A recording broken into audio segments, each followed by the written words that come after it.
Notorious ಆರೋಪಿ ಕಾಲಿಗೆ ಗುಂಡೇಟು. ಗದಗ ಜಿಲ್ಲೆಯ ಮುಂಡರಗಿ ತಾಲೂಕಿನ ಡಂಬಳ ಮತ್ತು ಡೋನಿ ಗ್ರಾಮದ ನಡುವೆ ನಿನ್ನೆ ರಾತ್ರಿ ನೈತಿಕತೆಯ ರೋಚಕ ಬೆಳವಣಿಗೆ ನಡೆಯಿತು. ಹಲವು ಅಪರಾಧಗಳಲ್ಲಿ ಸಾಕಷ್ಟು ಬಾರಿ ಕೈ ಹಾಕಿದ್ದ ಕುಖ್ಯಾತ ಆರೋಪಿ ಜಯಸಿಂಹ ಮೋಡಕೇರ್ ಪೊಲೀಸರ ಕೈಯಿಂದ ತಪ್ಪಿಸಿಕೊಳ್ಳಲು ಯತ್ನಿಸಿದಾಗ ಆತ್ಮರಕ್ಷಣೆಗಾಗಿ ಪೊಲೀಸರು ಫೈರಿಂಗ್ ನಡೆಸಿದರು. ವಿಜಯನಗರ ಜಿಲ್ಲೆಯಲ್ಲಿ ವಶಕ್ಕೆ ಪಡೆದಿದ್ದ ಜಯಸಿಂಹ ಮೋಡಕೇರ್ ಮತ್ತು ಅವನ ಸಹಚರನನ್ನ ಲಕ್ಷ್ಮೇಶ್ವರ ಪೊಲೀಸ್ ಠಾಣೆಗೆ ಕರೆತರಲಾಗಿತ್ತು. ಈ ವೇಳೆ ಪೊಲೀಸರು ಅವರನ್ನ ವಾಹನದಲ್ಲಿ ಸಾಗಿಸುತ್ತಿದ್ದಾಗ ಆರೋಪಿ ಪೊಲೀಸ್ ಸಿಬ್ಬಂದಿ ವೀರೇಶ್ ಬೇಸ್ನಳ್ಳಿ ಮೇಲೆ ಹಲ್ಲೆ ಮಾಡಿ ಪರಾರಿಯಾಗಲು ಪ್ರಯತ್ನಿಸಿದ. ಆತಂಕಕಾರಿ ಪರಿಸ್ಥಿತಿಯಲ್ಲಿ ಸಿಪಿಐ ಮಂಜುನಾಥ್ ಕುಸುಕಲ್ ಅವರು ತಕ್ಷಣವೇ ಕ್ರಮ ಕೈಗೊಂಡು ಫೈರಿಂಗ್ ನಡೆಸಿದರು. ನಟೋರಿಯಸ್ ಅಪರಾಧಿ ಜಯಸಿಂಹ ಮೋಡಕೇರ್ ಯಾರು? ಈತನ ವಿರುದ್ಧ ದರೋಡೆ, ಮನೆ ಕಳ್ಳತನ ಸೇರಿದಂತೆ ಹಲವು ಅಪರಾಧ ಪ್ರಕರಣಗಳು ದಾಖಲಾಗಿದ್ದು ಆತನ ದೌರ್ಜನ್ಯಕ್ಕೆ ಜನರು ತತ್ತರಿಸಿದ್ದರು. ಈ ಘಟನೆಯಿಂದ ಗದಗದಲ್ಲಿ ಮತ್ತೆ ಪೊಲೀಸ್ ಕಾರ್ಯಪದ್ಧತಿಯ ಸೌಂದರ್ಯತೆ ಮತ್ತು ದಿಟ್ಟತನ ಬೆಳಕಿಗೆ ಬಂದಿದೆ. ಈ ಪ್ರಕರಣದ ತನಿಖೆ ಮುಂದುವರೆದಿದ್ದು ನಿಜಕ್ಕೂ ಇದು ಕಾನೂನನ್ನು ಕೈಗೆತ್ತಿಕೊಳ್ಳುವವರೆಗೆ ಪೊಲೀಸ್ ವ್ಯವಸ್ಥೆ ನೀಡಿದ ಸ್ಪಷ್ಟ ಸಂದೇಶವಾಗಿದೆ. ಮುಂಜಾನೆ ಹೊತ್ತಿನಲ್ಲಿ ಸೆಲ್ಫ್ ಡಿಫೆನ್ಸ್ ಸಲುವಾಗಿ ಒಂದು ಪೊಲೀಸ್ ಫೈರಿಂಗ್ ಆಗಿದೆ. ಪಿ ಐ ಮುಂಡ್ರಗಿ ಅವರು ಆರೋಪಿತ ಒಬ್ಬ ಅಂದರೆ ಜಯಸಿಂಹ ದುರ್ಗಪ್ಪ ಮೋಡ್ಕೇರ್ ಅಂತೇಳಿ ಸುಮಾರು 22 ವರ್ಷ, ಈ ರಾಯಚೂರು ಜಿಲ್ಲೆಯ ದೇವದುರ್ಗ ತಾಲೂಕಿನ ಜಾಲಹಳ್ಳಿಯಲ್ಲಿರ್ತಕ್ಕಂಥ ಒಂದು ಜನತಾ ಕಾಲನಿ ವಾಸಿಯರು. ಈತ ಅನೇಕ ಪ್ರಕರಣಗಳಲ್ಲಿ ವಾಂಟೆಡ್ ಇದ್ದ. ರೀಸೆಂಟ್ಲಿ ಕಾಗವಾಡ ಪೊಲೀಸ್ ಠಾಣೆ ವ್ಯಾಪ್ತಿಯಲ್ಲಿ ಒಂದು ಡೆಕಾಯಿಟಿ ಕೇಸ್ ಆಗಿದೆ ಮತ್ತು ಬಾಗೇವಾಡಿ ಪೊಲೀಸ್ ಸ್ಟೇಷನ್ ಲಿಮಿಟ್ಸಲ್ಲಿ ಒಂದು ಅಫೆನ್ಸ್ ಆಗಿದೆ. ತಿಕೋಟ ಪೊಲೀಸ್ ಸ್ಟೇಷನ್ ಲಿಮಿಟ್ಸಲ್ಲಿ ಒಂದು ಆಗಿದೆ. ನಮ್ಮಲ್ಲಿ ಲಕ್ಷ್ಮೇಶ್ವರ ಪೊಲೀಸ್ ಸ್ಟೇಷನ್ ಲಿಮಿಟ್ಸಲ್ಲಿ ಒಂದು ಅಫೆನ್ಸ್ ಆಗಿದೆ.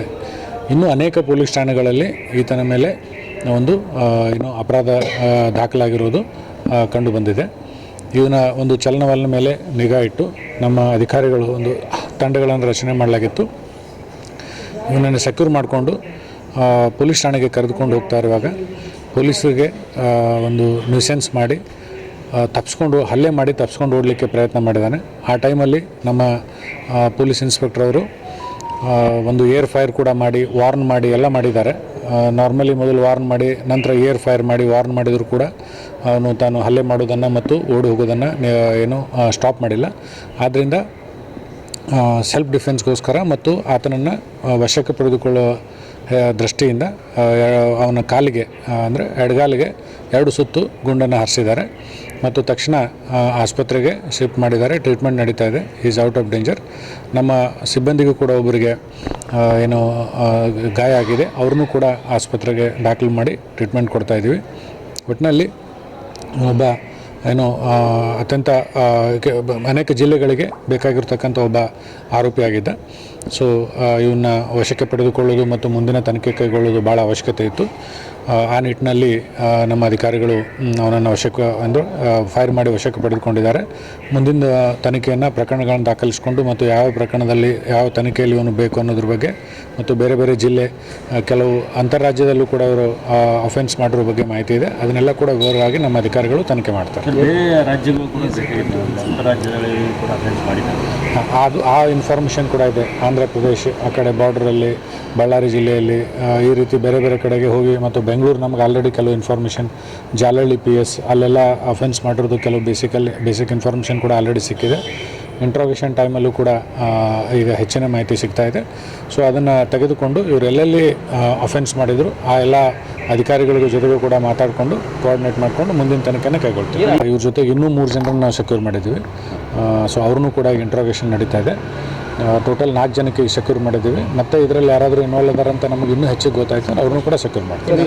ಜೀಪಲ್ಲಿ ಕರ್ಕೊಂಡು ಹೋಗ್ತಾಯಿದ್ರು. ಅಂದರೆ ಇವರು ಇದರಿಂದ ಈ ಡಂಬಳದಿಂದ ಶಿರಟ್ಟಿ ಮಾರ್ಗವಾಗಿ ಲಕ್ಷ್ಮೇಶ್ವರಕ್ಕೆ ಹೋಗ್ತಾಯಿದ್ರು. ಡೋಣಿ ಹತ್ರ ಹೋದಾಗ ನನಗೆ ಅಂದರೆ ನ್ಯೂಸೆನ್ಸ್ ಮಾಡಿ ನನಗೆ ತಲೆ ನೋಯ್ತಾ ಇದೆ, ನೇಚರ್ ಕಾಲ್ ಹೋಗ್ಬೇಕು ಅಂತ ಗಲಾಟೆ ಮಾಡಿ ಜೀಪ್ಗೆಲ್ಲ ತಲೆಗುದ್ವಿ. ದೆನ್ ನಮ್ಮವ್ರು ಅನಿವಾರ್ಯವಾಗಿ ಕೆಳಗಿಳಿಸಿ ಇದು ಮಾಡುವಾಗ ನೇಚರ್ ಕಾಲ್ ಅಟೆಂಡ್ ಮಾಡೋ ಅಂತ ಹೇಳುವಾಗ ಕೈಯಲ್ಲಿರ್ತಕ್ಕಂಥ ಬೆಡಿಯಿಂದನೇ ಪೊಲೀಸರಿಗೆ ಹೊಡೆದು ಅಲ್ಲಿರೋ ಕಲ್ಲಿಂದ ಹೊಡಿಲಿಕ್ಕೆ ಪ್ರಯತ್ನ ಮಾಡಿ ಎಸ್ಕೇಪ್ ಆಗಲಿಕ್ಕೆ ಪ್ರಯತ್ನ ಮಾಡಿದ್ದಾರೆ. ಪೊಲೀಸ್ ಸಿಬ್ಬಂದಿಗೆ ಏನು ಗಾಯ ಆಗಿದೆ? ಒಂದು ಬೇಡಿಯಿಂದ ಹೊಡೆದದ್ದು ಮತ್ತು ಕಲ್ಲಿಂದ ಹೊಡೆದದ್ದು ಗಾಯ ಆಗಿದೆ ಬಲಗೈಗೆ, ಮತ್ತು ತಲೆಯಿಂದ ಕೂಡ ಗುದ್ದಿದ್ದಾರೆ ಅವರಿಗೆಲ್ಲ ಇದಕ್ಕೆ. ಸೊ ಎಸ್ಕೇಪ್ ಆಗೋದು. ಎಸ್ಕೇಪ್ ಆಗಲಿಕ್ಕೆ ಪ್ರಯತ್ನ ಮಾಡಿ ಸ್ವಲ್ಪ ಇಂಟರ್ನಲ್ ಇಂಜುರೀಸ್ ಕೂಡ ಇದೆ, ಟ್ರೀಟ್ಮೆಂಟ್ ನಡೀತಾ ಇದೆ. ಈಗ ರೋಡ್ ರಾಬರಿ ಆ ಟೈಪ್ ಮಾಡ್ತೀವಿ. ಎಲ್ಲ ಥರದ ಅಫೆನ್ಸ್ಗಳಲ್ಲಿ ಇವರು ಭಾಗಿಯಾದ್ದಾರೆ, ಡೆಕಾಯಿಟಿ, ರಾಬ್ರಿ, HBT. ಸೊ ಈಗ ಡೀಟೇಲ್ಸ್ ನಾವು ನೋಡಬೇಕು, ಅಂದರೆ ಯಾವ್ಯಾವ ಪೊಲ್ಯೂಷನಲ್ಲಿ ಯಾವ ರೀತಿಯಾಗಿದೆ. ನಮಗೆ ಪ್ರಾಥಮಿಕವಾಗಿ ಗೊತ್ತಾಗಿರೋದು ನಮ್ಮ ಲಕ್ಷ್ಮೇಶ್ವರ ಪೊಲ್ಯೂಷನಲ್ಲಿ ಥೆಫ್ಟ್ ಕೇಸ್ ಇದೆ, ಕಾಗವಾಡಲ್ಲಿ ಡೆಕಾಯಿಟಿ ಕೇಸ್ ರಿಜಿಸ್ಟರ್ ಆಗಿದೆ, ಬಾಗೇವಾಡಿ ಪೊಲ್ಯೂಷನಲ್ಲಿ ಒಂದು ಥೆಫ್ಟ್ ಕೇಸ್ ರಿಜಿಸ್ಟರ್ ಆಗಿದೆ, ತಿಕೋಟ ಪೊಲ್ಯೂಷನ್ದಲ್ಲಿ ಥೆಫ್ಟ್ ಕೇಸ್ ರಿಜಿಸ್ಟರ್ ಆಗಿದೆ. ಆಮೇಲೆ ಇದರಲ್ಲಿ ಕೊಲ್ಲಾರ್ ಪೊಲ್ಯೂಷನ್ ಲಿಮಿಟ್ಸಲ್ಲಿ ಒಂದು ಕುರಿ ಕಳ್ಳತನ ಮಾಡಿರೋದು ಪ್ರಕರಣ ಇದಾಗಿದೆ. ಆಮೇಲೆ ಹಿಂದೆ ಜಾಲಹಳ್ಳಿ ಪೊಲೀಸ್ ಠಾಣೆಯಲ್ಲಿ, ಬೆಂಗಳೂರು ನಗರದ ಜಾಲಹಳ್ಳಿ ಪೊಲೀಸ್ ಠಾಣೆಗಳಲ್ಲಿ ಕಳ್ಳತನ ಪ್ರಕರಣಗಳು ಇರೋದು ಈಗ ಮೇಲ್ನೋಟಕ್ಕೆ ಗೊತ್ತಾಗಿದೆ. ಇದು ಮೇಲ್ನೋಟಕ್ಕೆ ಗೊತ್ತಾಗಿರೋದು. ಇನ್ನೂ ಹೆಚ್ಚಿನ ಅಪರಾಧಗಳನ್ನು ಅವ್ರು ಮಾಡಿರೋ ಬಗ್ಗೆ ಮಾಹಿತಿ ಇದೆ. ಬೇರೆ ಬೇರೆ ರಾಜ್ಯದಲ್ಲಿ ಓಡಾಡೋದು, ಮಹಾರಾಷ್ಟ್ರ, ಆಂಧ್ರದಲ್ಲಿ ಕೂಡ ಅವ್ರ ಮೂವ್ಮೆಂಟ್ ಇರೋದ್ರ ಬಗ್ಗೆ ನಮಗೆ ಮಾಹಿತಿ ಇದೆ. ಅದನ್ನು ಕೂಡ ನಾವು ಟ್ರೇಸ್ ಔಟ್ ಮಾಡ್ತೀವಿ. Bureau report, Kannada Janashri news, Gadag. ಪೂರ್ತಿ ಸುದ್ದಿ ಅಥವಾ ಸ್ಪೆಷಲ್ ವಿಡಿಯೋಗಳನ್ನು ನೋಡಲು ಹಿಂದೆ ನಮ್ಮ ಕನ್ನಡ ಜನಶ್ರೀ ಯೂಟ್ಯೂಬ್ ಚಾನೆಲ್ ಅನ್ನ ನೋಡಿ, ಜೊತೆಗೆ ಲೈಕ್, ಶೇರ್, ಸಬ್ಸ್ಕ್ರೈಬ್ ಮಾಡುವುದರ ಮೂಲಕ ನಮ್ಮನ್ನ ಪ್ರೋತ್ಸಾಹಿಸಿ.